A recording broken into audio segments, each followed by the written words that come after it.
Stop with the questions. Celebrate. And then they say, is Donald Trump an intellectual? Trust me, I'm like a smart person. Yosemite's one of the wettest we've ever seen from the standpoint of water. Mike Lindell's a conspiracy. But you haven't. Person, woman, man, camera, TV. They said nobody gets it in order. It's actually not that easy, but for me it was easy. Amazing. He can't sit down. He's got a burning in his butthole. He's got a fire. He's got a flame coming out of his butthole. Big, massive dumps. Oh, I have a term for that. I call it corporate communism.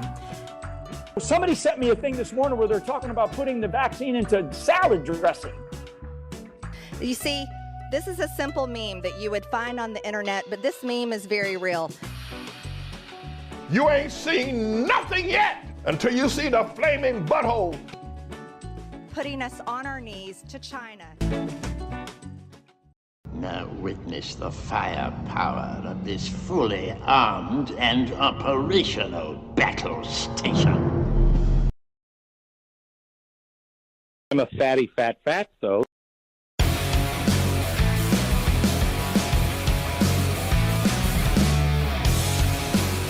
Sexual anarchy.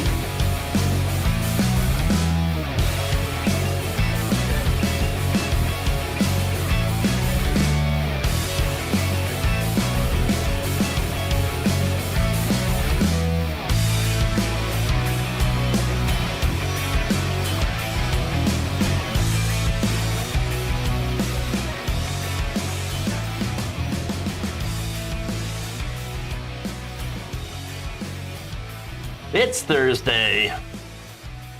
Hey, everybody. Welcome to the show. We're going to have a great show today. You're, of course, watching Round the Nation. Here, Waldorf Nation. Jeff Waldorf here with you. Hence all the name.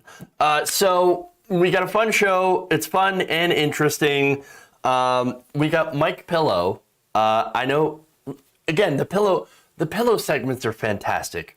Now, we literally have a pillow airdrop. I kid you not, this is the best story of the day. Hilarious. You're going to love that. And then, of course, we've got more information about the truckers. Now they're pushing their own Bitcoin, their own cryptocurrency. Fun. We have Eric Trump talking about Jesus. We got Texas taking aim at actual critical race theory. They're actually doing it. Holy crap. They're doing it. And then we have bots for Henry Cuellar. You're going to love that story. Broken by The Intercept. I'm going to talk about it. And just going to show you what the Democratic establishment is trying to do to defend Henry Cuellar, one of the most corrupt corporate Democrats that there is in Congress today. Fun. You know you love it. You're going to enjoy the show. Sit back, and we're going to have the realest memes, and perhaps even a flaming butthole now and here and there. I don't know. Could be. It's possible. You never know with the show. All right. Excuse me. Anyway. Let's do this. Actually, quick programming note. Tomorrow, I will be on with, I'll be on Above It All, hosted by Andrzej Rowensky. That's at youtube.com/cyberdemon531. I'm going to be on at about 11 a.m. Eastern. We're going to have a conversation. I don't know about what about. So, it should be fun, though. Probably going to break down the news, have a little commentary, dunk on some Republicans, some chuds. It should be interesting. So, again, tune in there. I'm going to be there 11 a.m. Eastern Time. That's with Andrew Rowensky on Above It All. So, I'm really looking forward to that conversation. Some of you have been requesting that I have a conversation with her. And ask, and you shall receive. And you shall receive. And receive, well, I just said receive, you shall. How many more different ways that can I put it? Okay. Anyway. Should we soon expect to see Pillow Coin? It's possible. It's very possible. You're going to love this story. Why don't we go to that?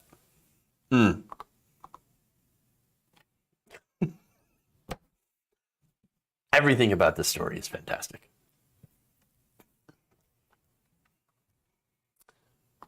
God gave me this platform. I already know I'm going to win. China did our vote. Biden and Harris would say, hey, we're here to protect the country, and resign.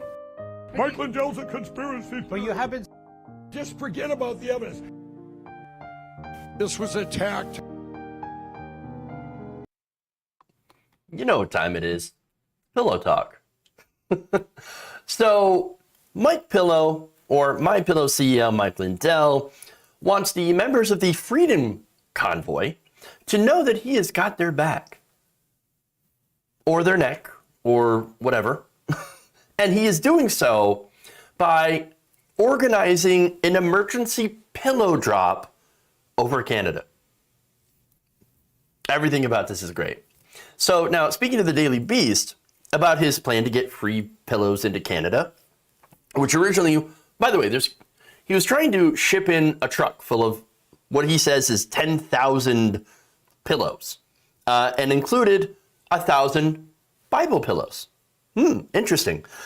So now he tried to get into Canada with the pillows, and they denied him entry. Why? Because he's not vaccinated and didn't have a negative PCR test to show. And so when he tried to cross the Ambassador Bridge leading into Windsor, he was turned back. Hey, you can't go to the country. You know, the very reason that the truckers say that they're out there protesting the mandates and stuff. Well, there is a requirement, a vaccine requirement, or a negative PCR test to get into Canada. Why did he think he was going to get into Canada? I have no idea. In fact, according to a report here from the Canada's National Post, Lindell, his videographer, and the driver of the truck were turned around as they, again, were unvaccinated. And so, but don't worry, Mike Pillow has a plan to get past this. It's Operation Pillow Drop. Now, he told the Daily Beast, quote, "We need to get my pillows to the people, and so my plan is to charter a helicopter and airlift them, the pillows, into Canada and to drop them over onto the truckers." Wow. What a plan. What a plan. Because again, what trucker doesn't need cheap, crappy pillows? Actually, no trucker needs a cheap, crappy pillow. Look, here's the thing. I've actually been in one of those trucks. I took a road trip in one of those trucks. My grandpa used to be a truck driver for Spartan. And so when I was a kid, I actually went with him on a route from Michigan to Wisconsin. And so, you know, it was a several-day trip. And I learned a lot about those trucks. They're actually kind of comfortable, those cabs. Then again, I was like 10, and the cab was, at the time, pretty big for a 10-year-old. And so, that said, you still would want a comfortable pillow, not one of Mike Pillow's crappy, cheap-made pillows. I mean, you might as well just fill a garbage bag full of shredded construction paper. That's what a My Pillow is. Actually, that might be more comfortable than a My Pillow. I don't know. So, that said, you might be a little concerned that somebody plans on dropping a bunch of pillows on people. Well, don't worry. Lindell isn't completely off his rocker. Well, I mean, okay, maybe he is. But at least he seems to be somewhat concerned about the safety, because he now also has a plan to get the pillows down from the helicopter safely without landing. He wanted to make sure, he stressed to the Daily Beast, that these boxes of pillows will have little parachutes. Little teeny tiny parachutes. Can you imagine? Can you imagine?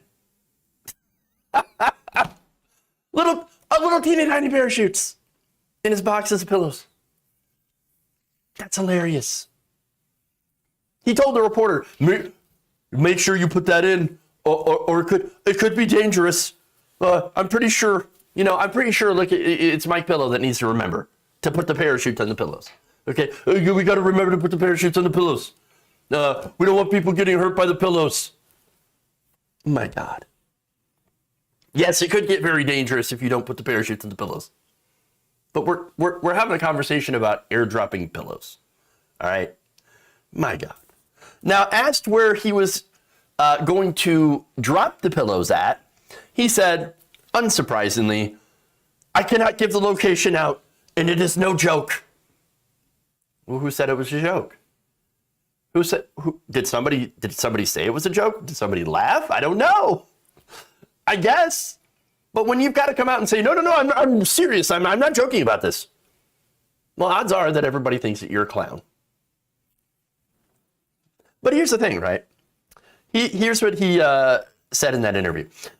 I just confirmed with them, the helicopter company, and yes, this is the plan. We have the helicopter confirmed, but we're moving up the time to 11 a.m. I'm assuming that was today. I don't see any evidence that this occurred. But here's the thing. The entire plan was basically him illegally crossing the border to drop pillows, to violate the sovereign the airspace of a sovereign country. Hey, Mike, if they didn't want you on the ground, well, then it stands to reason they're not going to want you to come over in the air. Why would you do that? I mean, again, I'm very dubious that this actually happened. There's no way. There's no way. You know why? Because the Canadian Air Force would probably intercept them. I mean, here's the thing. You can't just grab a helicopter or a plane and just fly into somebody else's airspace. You realize that airspace is heavily tracked. Anything in the air is heavily tracked.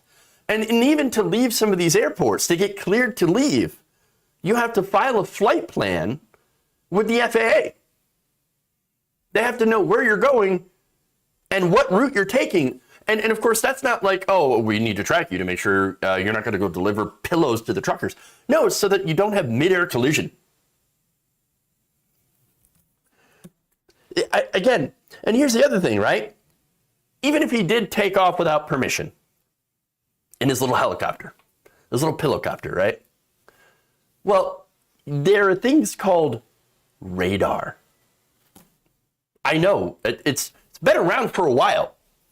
And it turns out that you can send out pings of radio signals, and when it hits something, it pings it back and tells you exactly, the person running the radar dish, exactly where that object is. That is unless, and by the way, I do not believe that Mike Pillow possesses stealth technology. That would be something, wouldn't it? This is literally the most harebrained, ridiculous idea I have ever heard. Ever heard. Only in the depths of his crack-addled brain could emerge this kind of insane idea. I mean, come on. Come on. Oh, wow. Wow. Once again, Mike Pillow engaging in complete and utter clownery. Why not drone drops? The drones would still get detected too. Stealth Mike Pillow. My God. It's so crazy it would work. Stealth pillows. All right. Oh my God. Well, somebody who believes to be really special might come up with these ideas. It's true. True. Why not just like get a negative PCR test? It's not that hard to do. Then you can take your pillows into Canada.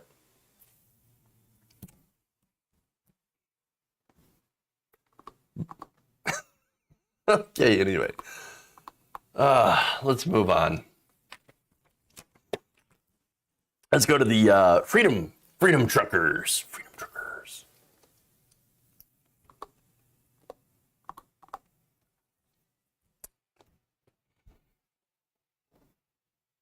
One of the organizers of the Canadian Freedom Trucker protests is now pushing his own cryptocurrency. And it really does kind of show you how desperate this group is starting to get for money. So first, let's take a look at what they're pushing. Ladies and gentlemen, we have a short window right now. We have a short window that we need to get all the truckers' information out. We need to get everybody out 100% in 6 days to initiate all the tokens to all the truckers. So transport drivers that were part of the convoy and are still part of the ongoing occupation, well, I would say peaceful protest in Ottawa, not the occupation. That's the wrong choice of word. That's the lefties' choice of words. We need you guys to start helping us with the FCT coin. We need to get the truckers onto freedomconvoytoken.com so that we can get these truckers registered and give them their free money. And this is just a 100% amazing thing that some great people put together for the opportunity for everybody to have a little piece of I guess, freedom is what we're trying to sell here. We're selling freedom. We're selling freedom. Yes, that's exactly, yeah, sure. You're selling freedom, yeah. Now, let me just go back to what he said earlier in that video as well. He's like, occupation. Oh, I didn't call it an occupation. No, it's not an occupation. It's a peaceful protest. The left is calling it an occupation. Oh, yeah. Really? All right. Fascinating. Incredibly fascinating here. So, but here we are. It's gotten to a point where he's literally pushing crypto. What's next? A trucker NFT? Oh, that'll be the day. All right, so now that was Pat King. Now he's one of the controversial organizers of this Freedom Convoy. So now I say controversial, but they're all controversial. All the organizers here. Now let's leave aside the fact that none of them who organize this thing are actually truckers at all.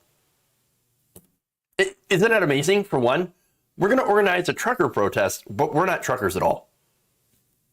Interesting. So I'm going to actually give you the background of some of these people. Now, King, of course, has he's had a history of protesting, being a counter protester to anti-racism rallies. Well, that would mean that you're pro-racism, wouldn't it? If you're protesting against anti-racism, what does that make you? I'm just asking. I'm asking questions here. What about spreading, of course, COVID-19 disinformation? Of course, that's par for the course. But then, he's also been caught on video. Actually, not caught on video. He's put out these videos where he's basically spreading the great replacement conspiracy theory. That they're replacing us with us, right? With immigrants. Oh, great. Now, he also said back in December about the mandates and vaccines, he says, this is the only way this is going to be solved is with bullets. Just to show you where he's at. So now it's not just King, there are others. One of the other lead organizers of the convoy is named James Bowder. James Bowder, unsurprisingly, QAnon conspiracy theorist. Shocker. Thinks that Donald Trump won 2020. Why would he care? He's Canadian. And of course, his push lies about COVID-19. Tamara Litch, which is the protest fundraiser, is the secretary for a right-wing Canadian separatist party formerly known as Wexit Canada, and now is the Maverick Party. Jason LaFace Canada Unity's Ontario organizer and official representative, the Freedom Convoy, is also a main organizer for something called No More Lockdowns Canada. All right, that seems on par. They're an anti-lockdown, anti-vaccine mandate organization that's associated with a expelled Ontario MPP named Randy Hillier. And so, again, that's a right-wing figure. Benjamin Dichter, who's listed as an organizer in the Freedom Convoy's GoFundMe page, claims that political Islam has infiltrated the Conservative Party of Canada and is rotting away at their society like syphilis. So, obviously, you have anti-Muslim sentiment is there. Convoy leader Dave Steenberg had posted material by a group called the Soldiers of Odin. Now, who are the Soldiers of Odin? Turns out they're neo-Nazis. They're a neo-Nazi vigilante page. On his Facebook page, LaFace, going back to him, he's also an administrator of the Convoy Facebook page and has done the same thing. LaFace has posted a photo of himself wearing a Soldiers of Odin jacket. So now, in case you're wondering here, yes, these are right-wing conspiracy theorists and neo-Nazis. Now, what they're doing is they're using legitimate pandemic fatigue. Look, we're all tired of it, right? Yes, we're tired of mandates. We're tired of, having to wear the mask, and we're tired of all that stuff. We're tired of COVID. But the only way that we're going to get over COVID is to get as many people vaccinated as possible. That way we can actually end all that stuff. But here's the thing, right? I don't really think that they're against particularly mandate. Yes, they are, right? That's what they're protesting against. But I think what they're doing is they're using legitimate pandemic fatigue to then try to recruit people over to the right wing, like a pipeline. So now what are their real goals, right? What do they really want from this other than an end to the vaccine and mask mandates? Well, apparently they would like to dissolve the Canadian government and arrest Justin Trudeau. Now, of course, if you're going to do that, you're going to need cash. And you're going to need lots of people on your side. Shocker, right? Now, interestingly enough, they have some, well, I was going to say interesting friends, but these are just dangerous people. Now, one of the people that was at the protest in Ottawa is Romana Didulo. You know who that is? I never heard of her before, but apparently she's the Queen of Canada. The self-anointed Queen of Canada. Now, it would be hilarious. However, she called on her literally 73,000 Telegram followers to murder healthcare workers, just to shoot them. Not so funny anymore, is it? No. Now, am I saying that these people represent the entirety of the movement? No, I'm not saying that. I can't say for sure. But I do know that these people do not represent the attitudes of most Canadians or even most truckers. Now, I've cited polling in other videos. 70% of Canadians, for example, support the mandates. Nearly 2/3 oppose the Freedom Convoy. And you have another poll that just came out on Monday from New Angus Reid Institute. They found that 72% of Canadians want the truckers to go home. End it. End it. Now, they also, in that same poll, about 2/3 of Canadians polled say that, yes, Trudeau's response to this was dumb and actually made the situation worse. And so there's criticism of Trudeau. I have plenty of criticism of Trudeau. Again, I think the Emergency Powers Act is way too much. I think police are not doing the jobs that they're supposed to be doing. Big surprise there because they're mainly on the side of the Freedom Truckers. And so, I think going after them with the military and things like that, generally not in favor of that, right? I would like a peaceful resolution to this. And so do the so do the Canadian people. Now, there's more. Speaking of the truckers, right? As for the vast majority of them, 85% of the members of the Canadian Truckers Alliance are vaccinated. The organization itself, according to spokespeople, do not support the convoy. Another group, Teamsters Canada, who represents more than 55,000 professional drivers, including approximately 15,000 long-haul truckers, 90% are vaccinated.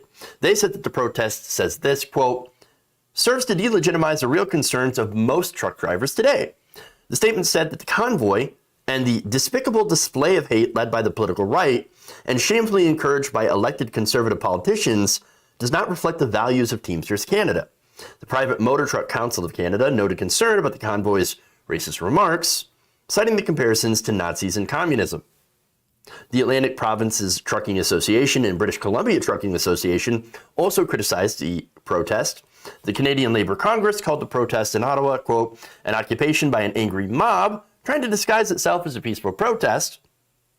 And various trucking companies have tried to distance themselves from the convoy, claiming that the vehicles are owner-operated despite featuring their logos.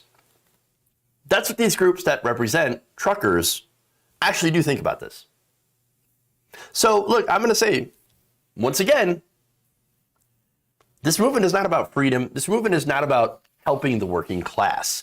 This is nothing more than a right-wing extremist group that cosplays at being for the workers. And they do so in order to, and they're playing it once again on something that's very real, pandemic fatigue.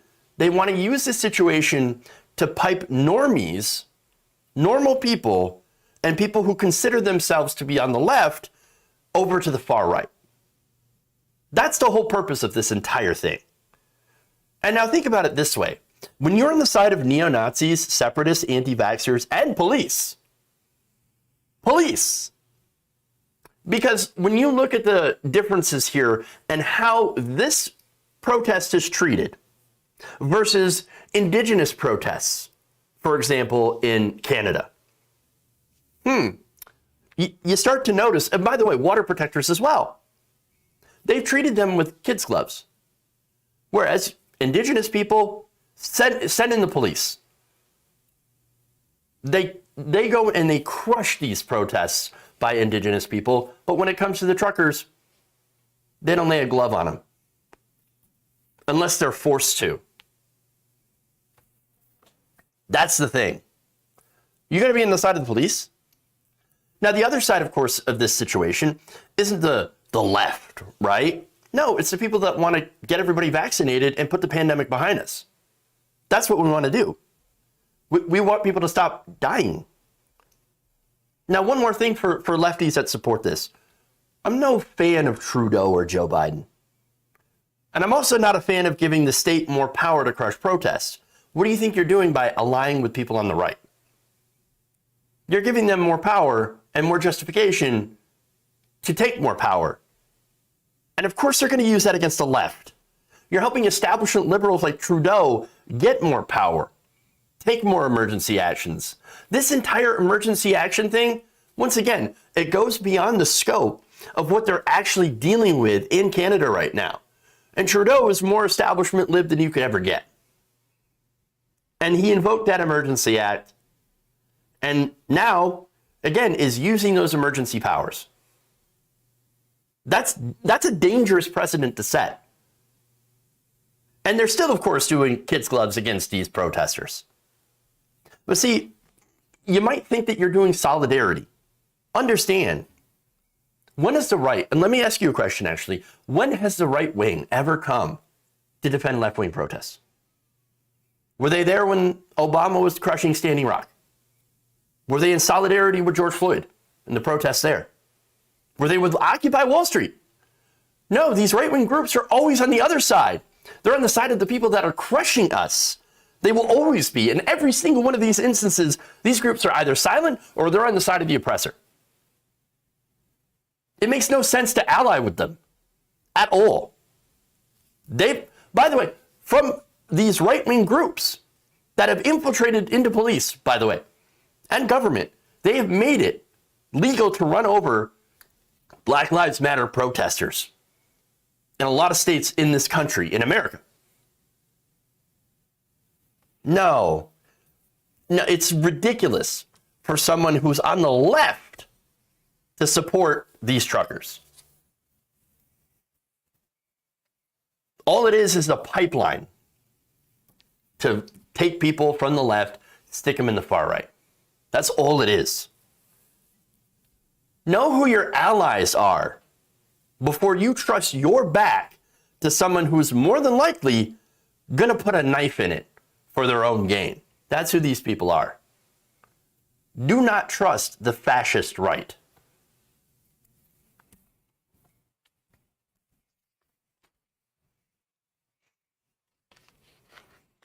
All right.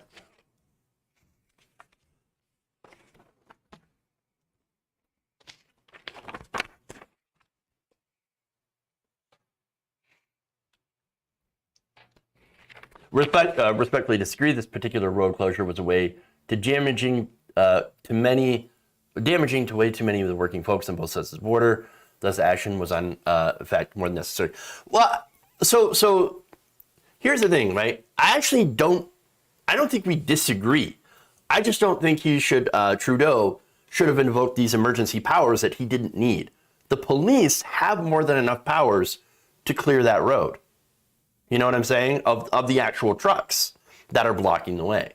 The police are not doing their jobs. The police are on the side of these truckers.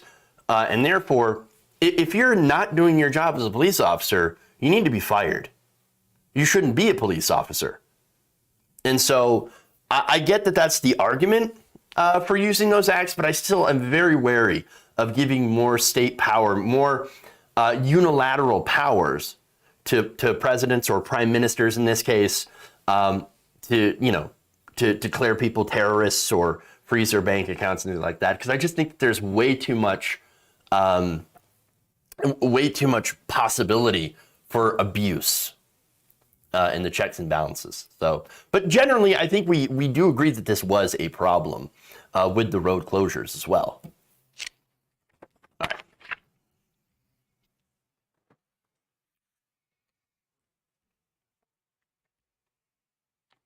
Well, let's move on. Let's go to Eric Trump.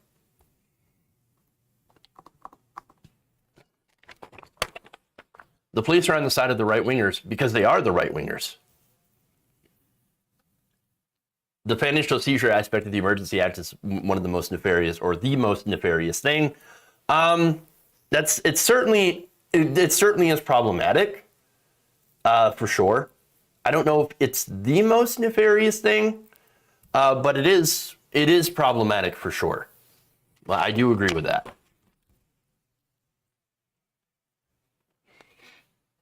We are in agreement, yes. Very precarious position, absolutely. And once again, just to, kind of end it here, like the discussion on this at the moment, we got to do this in a way, or I should say Canada, I don't know why I said we. Maybe it's my proximity to Canada that I feel a little bit honorary Canadian. I have Canadian friends. I just hope that they can handle it in a way that doesn't make martyrs out of these people. I don't want to see violence done against them. I don't want to see them get emboldened by this.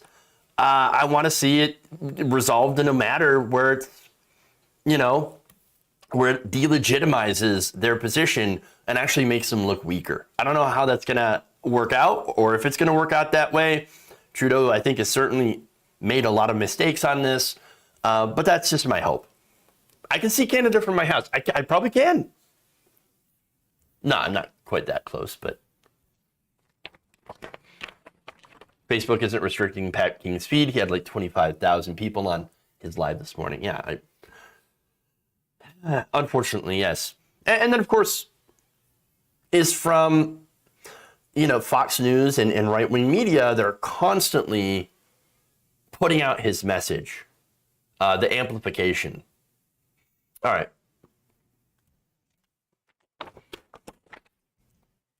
I think I have a Tim Hortons like an hour away. All right.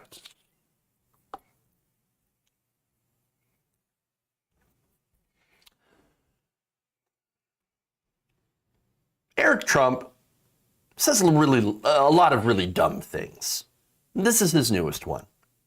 Apparently, during an interview with Candace Owens at the Daily Wire, Trump was asked to name somebody he would like to have dinner with. This was his response. You can have dinner with anybody dead or alive. You can't say Trump. You can't, well, you are Trump, but you can't say your father. You've already had dinner with him. Plenty of times. How about Jesus? Jesus, that's a good answer. That'd be a good one, right? What would you ask him? Oh, God. Did you envision this happening to the United States of America? And did you ever envision a person as incompetent as Joe Biden running the United States of America? How in the world did this happen? Honestly, I might ask him if this is actually a ploy to show people the difference between Republican leadership and Democratic leadership. Like, sometimes I think about that. Sometimes I think about that. Honestly, the biggest shocker here is not who you'd have dinner with, but the fact that Eric Trump has actual thoughts. I also am very, very amused at Candace Owens saying, I mean, you could have dinner with anybody, living or dead, except for Donald Trump. But are you saying that Eric Trump doesn't ever have dinner with his dad? It's his dad. That's amazing. I don't know. That seems really like a really strange thing to bring up. Very, very odd. But okay. So now, first, before I get into the dunking, let me just get into substance here. And it's actually going to be a criticism of Joe Biden, weirdly enough, right? Here's the thing. I think there's a lot of people right now that can't tell the difference between Democratic and Republican leadership. And this is a common criticism that I have in my show. Democratic leadership is just feckless. It's disastrous. It never really serves the interests of the working class. None of them really do anything for regular people, Democrats or Republicans. Now, of course, Republicans 100% serve the donors. Once again, Democrats also serve the donors. The only difference seems to be here in a lot of the a lot of the culture war issues, and maybe he's got a couple of the economic issues, right? But as far as benefiting regular working people, the Biden administration hasn't really done a whole lot. And of course, yes, you can go and blame some of the procedural stuff, like, oh, but wait a minute, that procedural stuff, filibuster, the legislative filibuster, well, he didn't lean on Joe Manchin or Kyrsten Sinema hard enough, or on other members of his party. I think that's a substantive criticism. I think it's a fair criticism. Not only that, but you also had some situations where you had somebody who is an unelected, essentially an advisor, telling the Democratic Party, you can't do this. Well, how about I remove you and put someone who can do this? The parliamentarian. So again, all of those are roadblocks of their own making, generally, when it comes to Democrats and actually governing. I mean, okay, anyway. And as far as other policy positions that were popular, remember the child tax credit? Well, that's gone. That was supposed to be in Build Back Better. They stripped it out, and they're still not going to get Build Back Better. Disastrous. The changes in prescription drugs. What changes? You don't have mass student loan cancellation. Yes, just today, I believe he canceled $415 million out of the over $1.8 trillion in outstanding student loan debt. So, I mean, sure, you're going to cancel a tiny less than 1% of all student loan debt.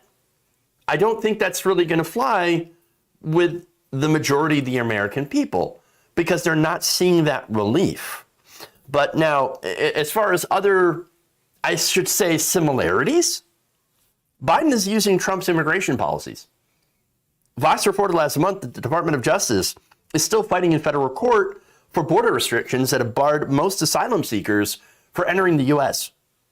In separate federal cases, it's also argued that the policy of separating migrant families under former President Donald Trump, the family separation policy that had a lot of liberals outraged. I was also outraged. The Biden administration saying, oh no, that's totally fine. And they have also fought against paying those families in restitution. The Biden administration has also supported Donald Trump's Title 42 policy that keeps migrants out of the U.S. for reasons like COVID, right? Health reasons. So I don't think there's a ton of change here. Now, I'm not saying that everything that Biden has done is bad, and I'm certainly not saying Republicans good. So you're never going to hear me really say anything about that on this show unless Republicans actually do something that's good. There's no chance of that. Very, very, very slim chance. But I'm saying that what Joe Biden has done is he has honored the only promise that actually mattered that he made during the campaign. And that was to his donors that nothing would fundamentally change. Inflation's up, corporate profits are also up, big surprise, but the pay hasn't gone up, and nothing, again, has fundamentally changed. And so the big difference here that I see between generally Biden and Trump, or Republicans and Democrats right now, is that you have the open corruption by Republicans. Now, Trump also hates democracy. He's a fascist. The right wing pushes the country towards fascism, and the far right. Now, the problem with the Democrats is that they just go with the status quo. When the Overton window moves to the right, the Democrats chase them. They don't go back to the left. Now, here's the thing. When it comes to, things like testing, for example, the COVID tests, the Biden administration had to be shamed into actually sending out free COVID tests to every American. That is the bare minimum that we should have during a pandemic. Providing free test kits for every American. Yes, that is a very low bar. And it took Jen Psaki being shamed by a reporter in order to embarrass them into actually doing that. And then, of course, there was the pushback against resuming student loans. And now loans have been pushed back, but they're still due. And so, I mean, there is real substantive criticism of the Biden administration and of the system in general that has unfortunately kept things the status quo. That has not been good for American workers. That has not been good for regular people. So I don't know what the hell Eric is talking about. Because there's not a lot of difference. But back to Eric. Jesus were here, you'd slap him. Absolutely. I mean, the Trumps are the money changers in the temple. You know that story. I seem to recall Jesus coming into the temple with a whip and whipping the bankers and overturning tables. Do you know who would be the money changers in the temple? The Trump family. That's what they would be. In fact, it appears that if you actually knew anything about Jesus in the Bible, well, you would know that he has a problem with the super rich. In fact, in Matthew 19:24, he said this, quote, "Then Jesus said to his disciples, 'Truly I tell you, it is hard for a rich man to enter into the kingdom of heaven.'" I think they were, there's more to that. "Again, I tell you, it is easier for a camel to pass through the eye of a needle than for a rich man to enter the kingdom of God." Who do you think they were talking about? Rich men. The Trumps. I mean, again, that's definitely who you could say that they were talking about, because they would fit the bill. It really is amazing. Now, speaking of Donald Trump himself, the guy knows literally nothing about the Bible. In fact, I put together just a tiny little compilation of some of Trump's famous Bible fails. Okay. You mentioned the Bible. You've been talking about how it's your favorite book. And you said, I think last night in Iowa, some people are surprised that you say that. I'm wondering what one or two of your most favored Bible verses are and why. I wouldn't want to get into it. 2 Corinthians, right? 2 Corinthians 3:17. That's the whole ball game. Because to me, that's very personal. You know, when I talk about the Bible, it's very personal. So I don't want to get into verses. I don't want to get into... It is so true. You know, when you think, and that's really Is that the one? Is that the one you like? I think that's the one you like because I loved it. You're an Old Testament guy or a New Testament guy? Probably equal. I think it's just an incredible. The whole Bible is an incredible. The whole thing. What's my favorite part? I like them all. I like the both Testament. It's very good. Very, very personal to me, and I don't want it. It's the whole ball game. It's the whole ball game. Yes, profound knowledge of the Bible. That guy. Nobody knows the Bible like Donald Trump. Let me tell you, the Bible very tremendous. Do you think that guy, that family, knows religion at all? No, not at all. So I'm going to make a guess here that Eric also, like his father, knows absolutely nothing about religion, nothing about actual Christianity, and is just basically making things up. Again, he would have dinner with Jesus so he could complain about Biden. Okay, sure. Once again, the rotten apple does not fall far from the Trump tree.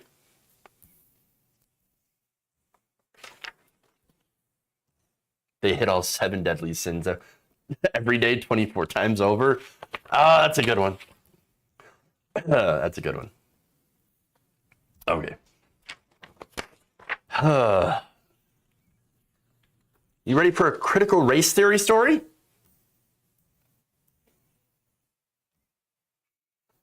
Because here we go on that.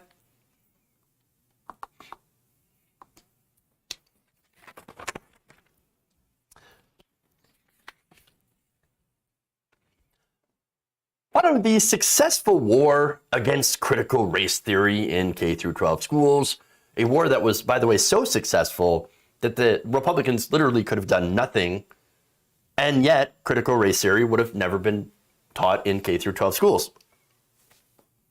Even after that victory, Republican Lieutenant Governor of Texas, Dan Patrick, is now actually going after the real thing. Because, of course, on Tuesday, the lieutenant governor said that, quote, we will ban the teaching of critical race theory in public universities in the state. So he said, I will not stand by and let the loony Marxist UT professors poison the minds of young students with critical race theory. We banned it in publicly funded K through 12, and we will ban it in publicly funded higher ed. That's why we created the Liberty Institute at UT. Wow. Now, look, here's the thing. Are you ready for a little bit of irony? Because the story's full of it. In 2021, Dan Patrick launched something, it's basically a think tank, called the Liberty Institute. Now, that is described as being, quote, dedicated to the study and teaching of individual liberty, limited government, private enterprise, and free markets. Limited government, liberty. Yes, that's exactly what this sounds like. Yeah, we love liberty. Except when, of course, when you actually want to teach college students about racism, can't have that. Now, Patrick was reacting to a resolution passed by UT faculty on Monday. So now the faculty is like, oh, you're going to come over, you're going to come after education? Okay, well, here's what we're going to do. We're going to pass a resolution saying that educators, not politicians, should make decisions about course curricula. That resolution passed overwhelmingly, 41-5. And it says, in part, this resolution affirms the fundamental rights of faculty to academic freedom in its broadest sense, inclusive of research and teaching of race and gender theory. Weird. It's almost like to them, freedom only exists to right-wingers. Especially when it comes to the culture wars. Real freedom. Well, real freedom is as actually, according to Republicans, making homophobic remarks and saying the N-word without any sort of, repercussions for it. Honestly, that's what a lot of them want. You know it. And now that they banned teaching racism or actually just Black American history from K through 12. Now they're coming after college students because how dare they learn things later in life that will then basically counteract the propaganda and bullshit that we've been feeding you throughout K through 12. It really is amazing. I mean, you can combine this with the book burnings, or book bannings, I should say. Yes, some books are literally being burnt, but you've got the book bannings going on in Katy, Texas. You've got all this stuff going on, not just in Texas, but all over the country. It's almost as if they're trying to hide information from you. They don't want you to actually learn about things that happened.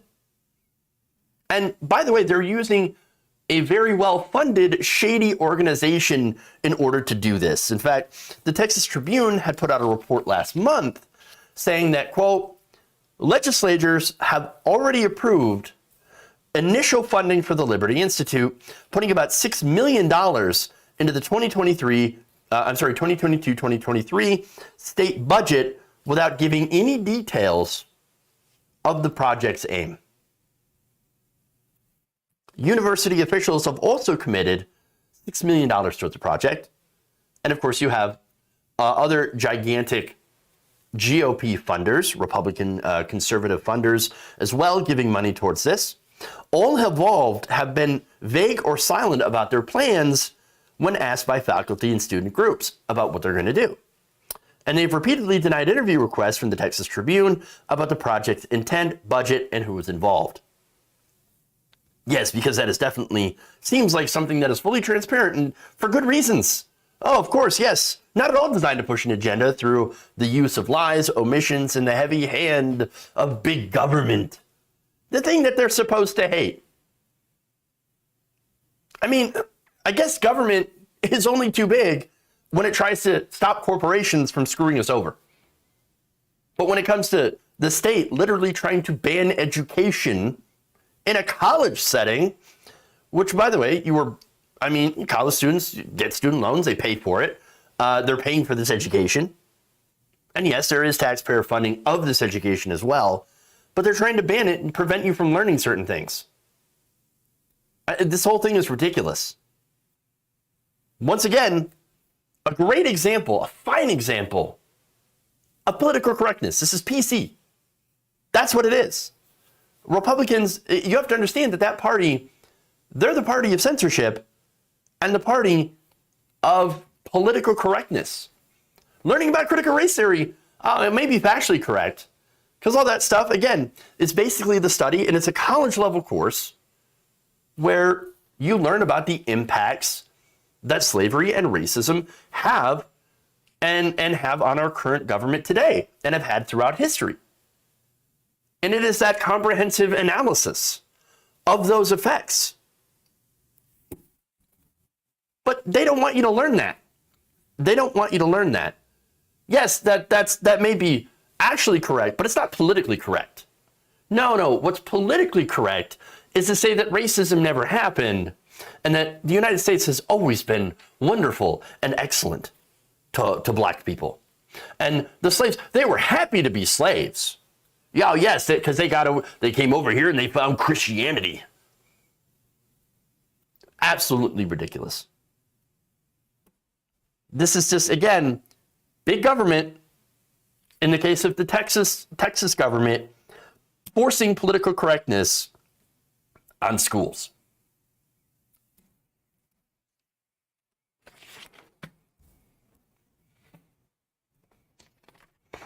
All right. One more story here. And big government, says Cindy D. Those laws create a bigger fascist government. Yeah. And yes, massive projection as well. This is true. Okay. What happened to separation of church and state? It doesn't exist in Talibanistan. Texastan, I should say.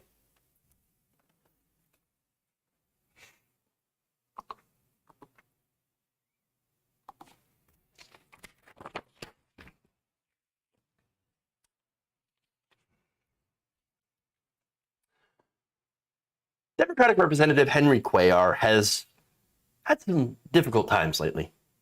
Not only is Cuellar one of the most conservative Democrats that is having a very robust progressive primary challenge in his district, that is challenging on him on his anti-abortion, anti-union, and pro-fossil fuel policies. But he's also under investigation for having some shady ties to Azerbaijani oil interests. As a result of all this, that challenge, that primary challenge, is actually doing very, very well, and he is perilously close to actually losing his election to Jessica Cisneros. So now, this is why I'm sure that he's been very heartened to see a groundswell of online support, new support that just happened to pop up in the weeks before his March 1st primary election. Interesting. Now, of course, there's one little problem, and I think you'll understand when I go and read some of the posts from these new followers. The Intercept recently reported on this wave of news support for the purveyor of what he calls cautious conservatism. Yes. They point out that just this month, a young woman named Ilya Isabella had opened a Twitter account. And by the way, the names of these accounts, they are, the first name is capitalized, the second name not capitalized. Interesting. Now, this alleged young woman opened a Twitter account just this month and began sharing her appreciation for Henry Cuellar, saying this: "A pride, all my support, and I hope he stays in the Congress." Totally something a human being would say. Her dedication to Cuellar is so complete that all of her activity online actively consists of retweeting Cuellar and replying positive things about his posts. No, nothing strange about that. What are you talking about? Isabella quickly found a community of Cuellar supporters. She follows 64 people and has about 6 followers. And nearly all of them share the same kind of enthusiasm for Mr. Cuellar, including somebody named Selena Stefani, who has exclusively posted messages praising the representative since opening an account in January. Quote, "Thanks for always caring. Hopefully achieve great things for Texas," says another. Real people. Now, what are you talking about? These are real border-bred Democratic Texans. Oh, yeah. Number of Cuellar's groupies also inundated a tweet from the Webb County Democratic Party announcing that early primary voting had begun. One person says, let's see, Jackie Murphy, saying, "With Henry until the end. The support with Henry is honest. He is hardworking and prepared man," said Lulu Carey. Very prepared, yes. Prepared, yes. That is what we're looking for in our new politicians. We are looking for somebody who's prepared. Very prepared. Fascinating. My favorite, though, is this. This is the best. "Henry is a great example," said John McLeod. "My vote is for he." My vote is for he. Definitely all legitimate human persons. Look, I say it all the time. My vote is for he. No, it gets funnier. If this is not already funny enough, in recent weeks, some of the new Cuellar supporters have also replied to other tweets about Jessica Cisneros, saying, "We Texans no longer believe we are a proposal on the air. You have no experience," wrote Angel Barrera on Monday. Why do I get the feeling that a lot of these people wouldn't pass, the little check mark that says "I'm not a robot"? I don't think they would pass that.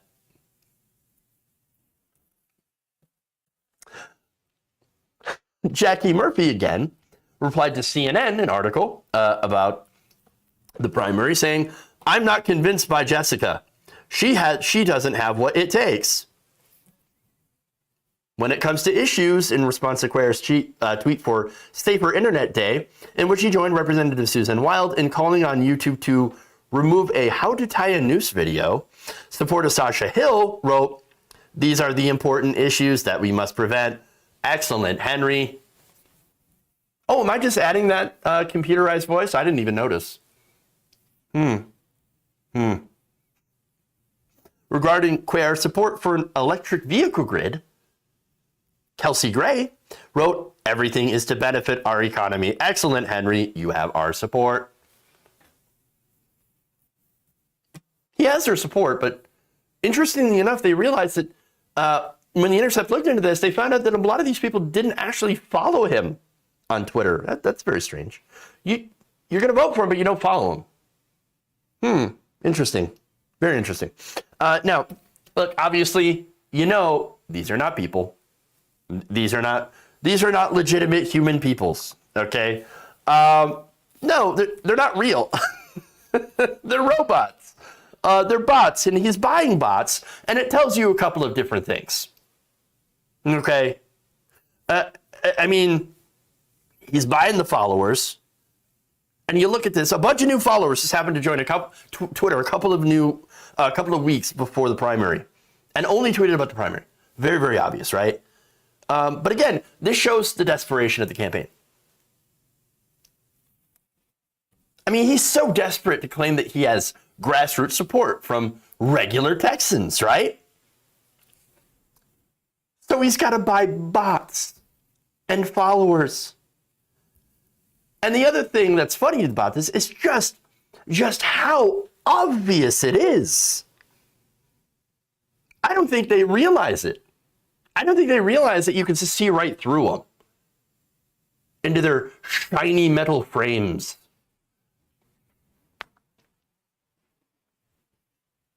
I mean, that's a Cuellar supporter right now. I mean, no. Here's the thing. This is what unlimited corporate money can buy you in an election. By the way, the illusion of support. It's ephemeral. But here's the thing. Corporate media. I can guarantee you this. Corporate media will either ignore this story. No, it doesn't exist. What are you talking about? Cuellar bots? No, not real. That's just another Bernie bro conspiracy theory, right? Or what's more likely to happen? Look at the groundswell of support for Henry Cuellar. Wow, well, what a great Democrat. Oh yes. I mean, just look at this. All my support, and I hope he stays in the Congress. Says this totally real, legitimate person. Yeah, I will. Yeah, my vote is for he. My vote is for he. I mean, there it is. Real Texans supporting real congressmen.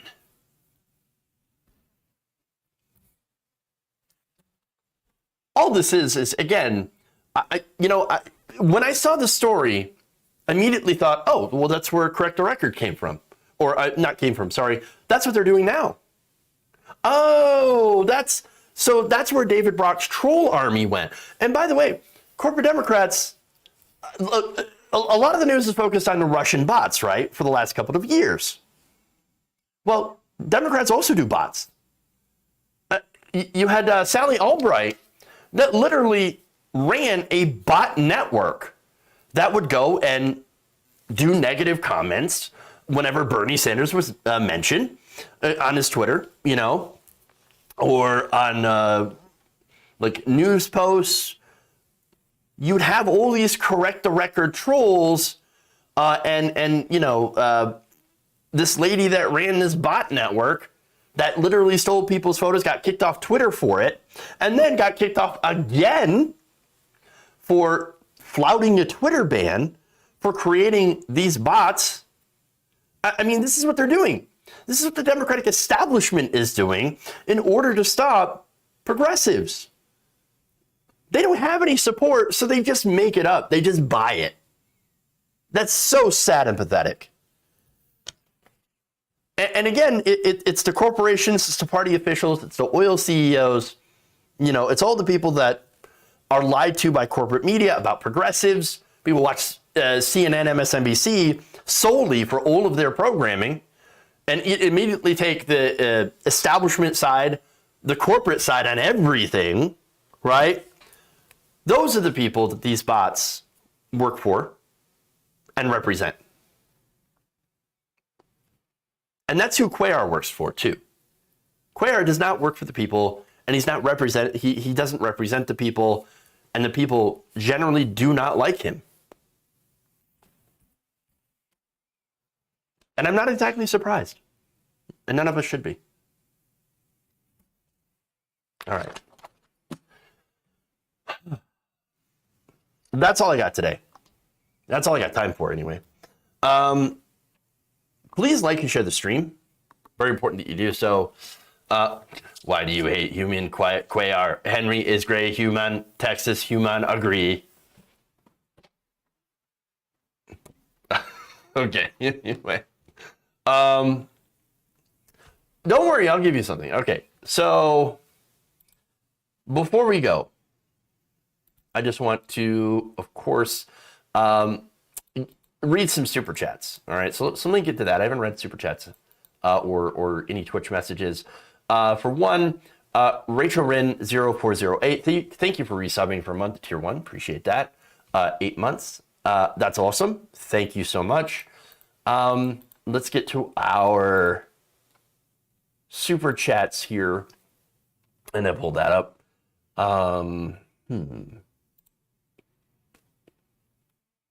Always very, very not awkward when I do this. Very, very not awkward. What are you talking about? Awkwardness. All right. So, let's see. Michael Norrish with a couple of super chats. I hope you're doing well. Am I excited about Horizon Forbidden West? Yes and no. I still have to go through and beat Horizon Zero Dawn. So the backlog is incredible. I have such a gigantic backlog, and I literally cannot stay focused on one game. Like, it has to grab me. You know what I'm saying? And so I still have to get through Horizon Zero Dawn, and then I will eventually move on to Forbidden West. So, that's something that I look forward in the future. Virginia Thomas says, I know a lot of you are too young to remember, but all I can think of is the WKRP turkey drop. Interesting. Very interesting. Michael Norrish again says, word of advice to the freedom truckers or any protester for that matter. What you're protesting is supported by 90% of the population, let alone your own industry. It's time to re-examine the side you're on is right. Yeah, I mean, generally you might want to look at what they're actually, I don't know, protesting for or against. Because, I don't know, it's like, kind of matters. Kind of matters. All right. Anyway, that's it. Thank you again. Very kind for, the super chats are very kind. I really, really appreciate it. All right. Remember, tomorrow, 11 a.m. Eastern time, I'm going to be on Above It All, talking with Andrew Ravensky. So again, that's a lot of fun. Make sure to tune in there, youtube.com/cyberdemon531 to see that conversation. And otherwise, we'll see you tomorrow for another great show. Like and share the stream. And remember, change begins with you. Good night, nation. We'll see you all tomorrow.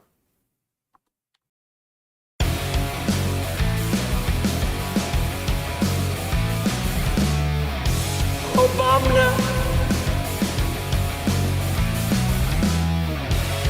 Sexual anarchy.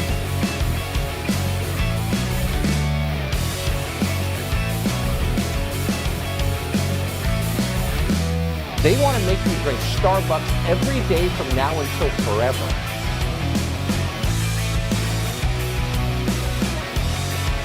Amazing.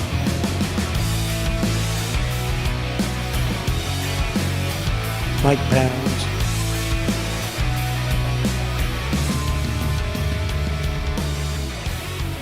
Oh no! You're kicking me out the door. You're kicking me out the door.